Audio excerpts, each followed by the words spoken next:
Hi again, everybody. Ryan Cater, Director of Golf here at the Edge School. I got a little bit of a special guest today. This is Jessica Marks. Jessica is actually one of our alumni from the Edge School. She actually graduated here in 2018. She has now moved on to Eckerd College in Tampa Bay, Florida, where she's playing NCAA Division II golf. And why don't you go ahead and introduce yourself, Jess? Yeah, so my name is Jess. As Ryan mentioned, I graduated in 2018. I went to the Edge for 6 years, and then I didn't actually start playing golf until I was 14. I played competitive tennis for 10 years, and then I did tennis for a couple years at Edge, and then I switched over to golf when I was 14. I'm in my junior year now at Eckerd College. I'm going to be graduating in 2022. Nice, very good. How's the weather down there right now?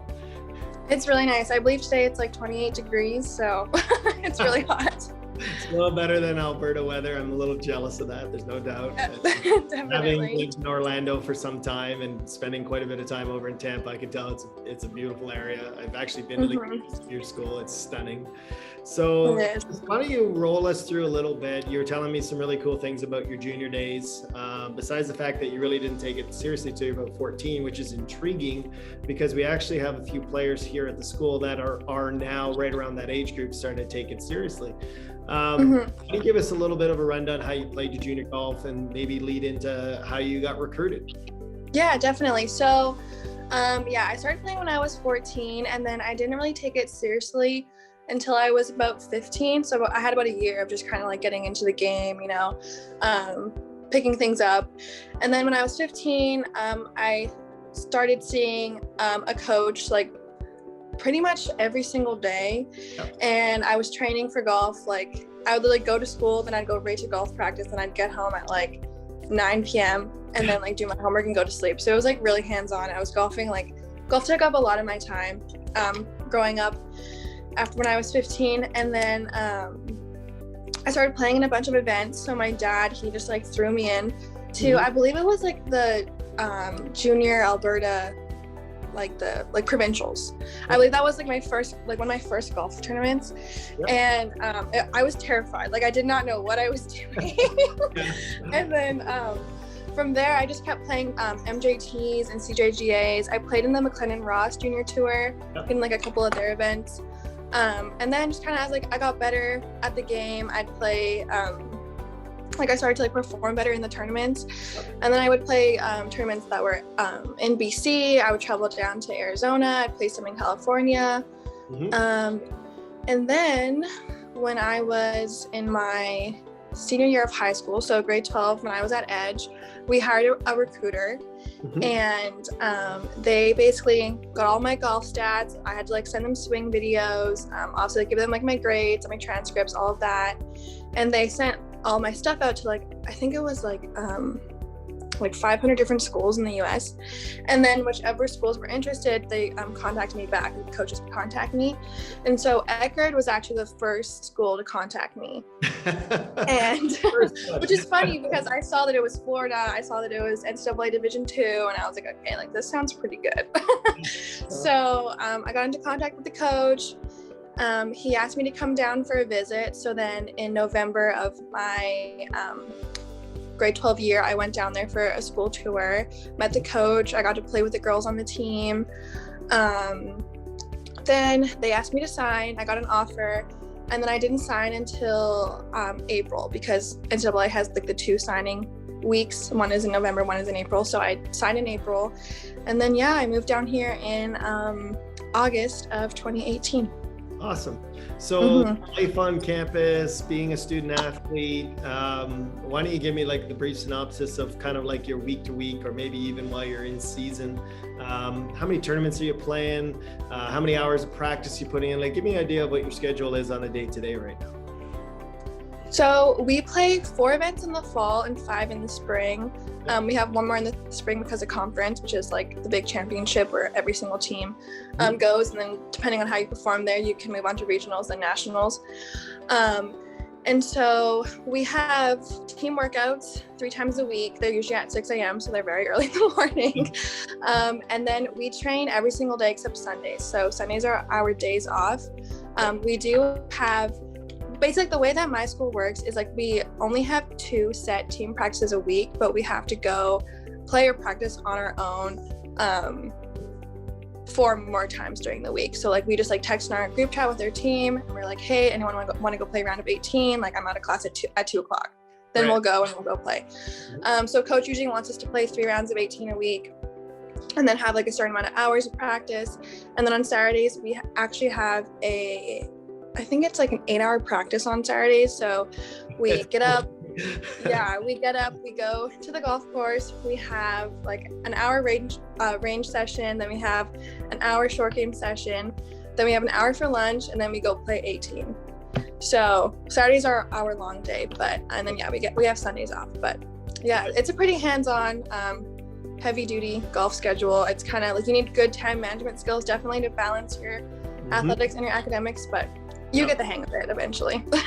Sure. And that's the thing is like I was a student athlete. I happened to play hockey in college and then later switched to golf. But that's a misconception that I think a lot of student athletes going out to experience. They've never actually lived it and experienced and realize how much time commitment it can be. And they also have a misconception on the golf side of things that, oh, golf's easy. Golf's just, no, golfers work as hard as other sports and sometimes even more hours because it does take 4 hours, 5 hours to go out and do practice rounds and just you're playing an on-time course. So absolutely.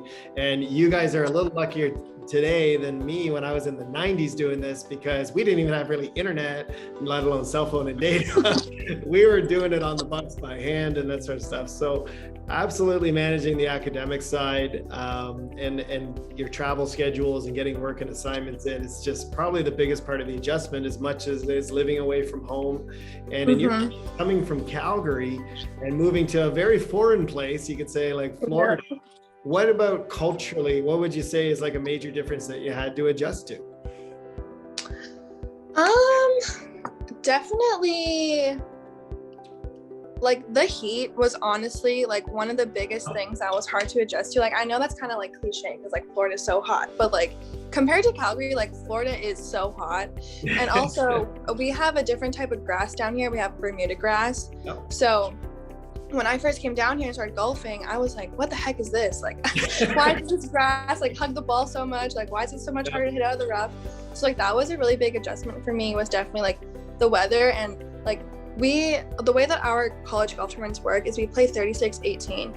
So we have 1 36 hole day. And like, usually that can take like 9 hours to get through that round, plus more sometimes, like depending on if you're playing in 3-sums, 2-sums, whatever it may be.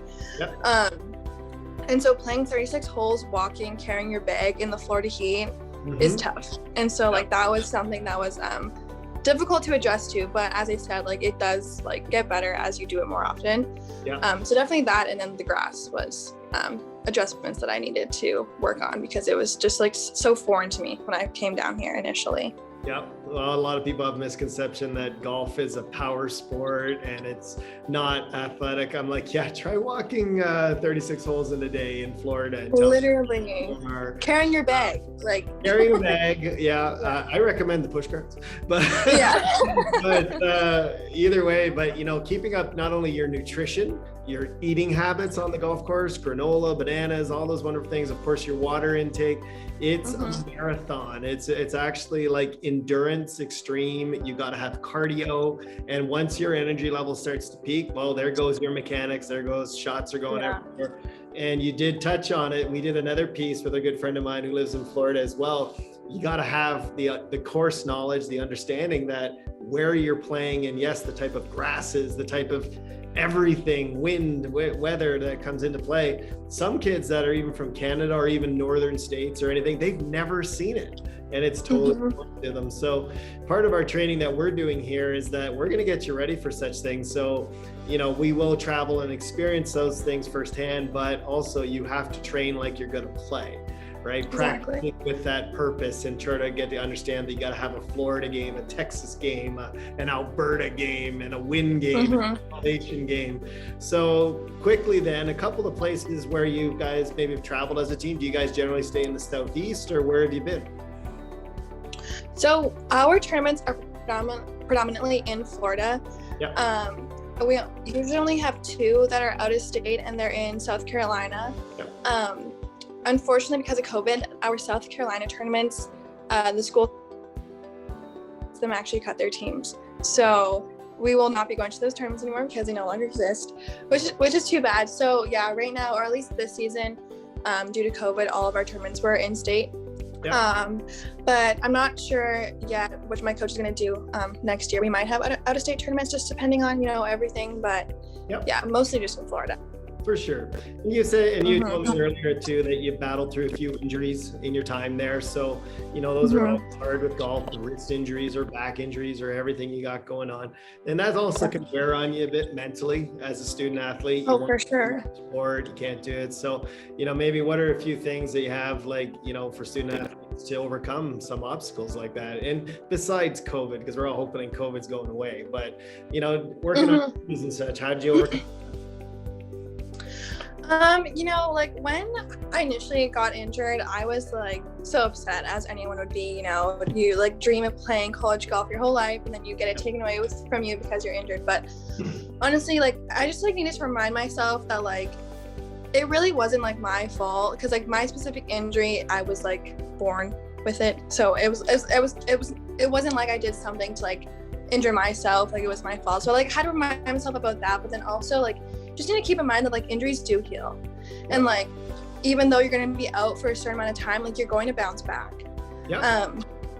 So personally, I was out for 1 season, but then I was back in it for the next season. So you just got to take the time to heal your injury so that you are able to play to the best of your ability when you're fully healed. Because if you don't fully heal yourself and just kind of throw yourself back into the game before your injury is healed, you're just going to make it worse and you're going to be out for longer.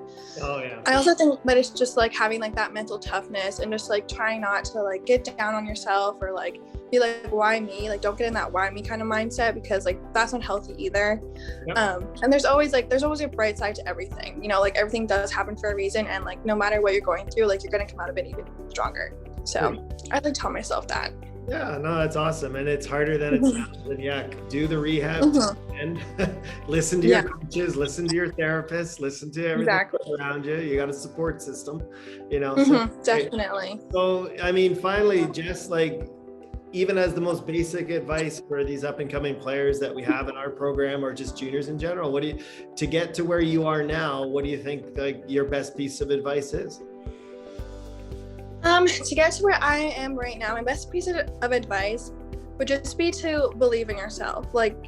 There were moments during my junior golf career when I just didn't think I was good enough. I didn't think that I would be able to play NCAA golf, and all there was just many different factors that would hit me, and I would just feel smaller and smaller. But you just gotta remember yourself, remind yourself that you can do it, and that if you set your mind to something, you will achieve your goals. I also would say for golfers, especially, just to play in a bunch of events, just keep on practicing, keep playing, keep getting those scores down. You just gotta believe in yourself, and just remind yourself that you can conquer anything that you set your mind to. Yeah, no, a positive state of mind. I don't know where I heard someone say one time, nothing positive comes from being negative. Very true. Very true. Sounds, right? You got to keep it simple as that.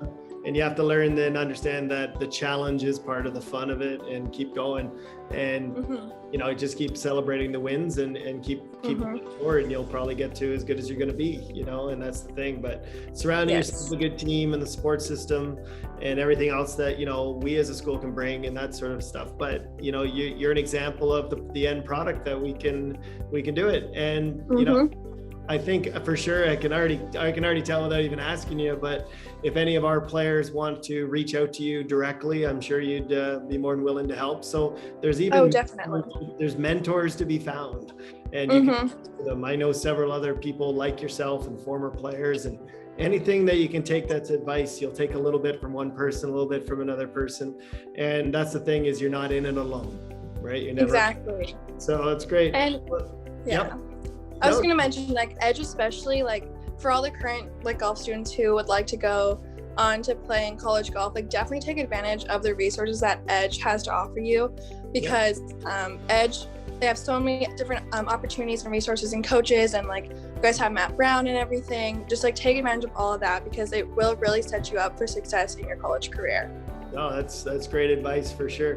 So Jess, thanks so much for doing this. I really appreciate your time. I know you probably got to go to the gym or the course, and you got to get back and enjoying the sunshine today. Yes.